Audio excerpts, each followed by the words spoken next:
Thank you again for taking your time out to watch your videos at the National Gear Repair. This here is one of our larger Falk boxes that we're doing for one of our local aggregate companies here in Southern California. This box was totally torn apart. The inside of the housing was revarnished. The reason the customer opted to send this box, apparently it came in from Falk several years ago back, and it wasn't configured to their correct desired orientation.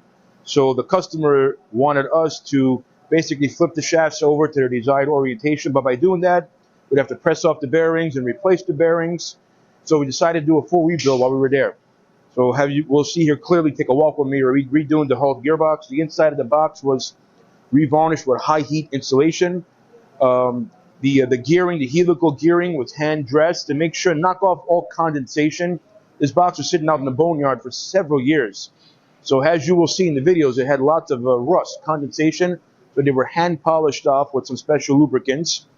So this box is being rebuilt here. This box will be done the first week of January, back out to our customer.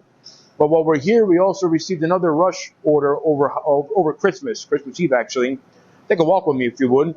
Here, one of our larger pug mill boxes we're doing for one of our top clients, another aggregate company in Southern California. This box here came in damaged. The pinion was shot, so we're manufacturing a new pinion. The gearing on the sides is being repaired and reground. We replaced the chain. This is a chain-driven pug mill box. And replaced all bearings and seals. And not to mention rebuilding the shafts that was worn. So we got these two large boxes that's supposed to be done the first week of January. So we got all our mechanics, all hands on deck working here. Do not forget to like, share, and subscribe.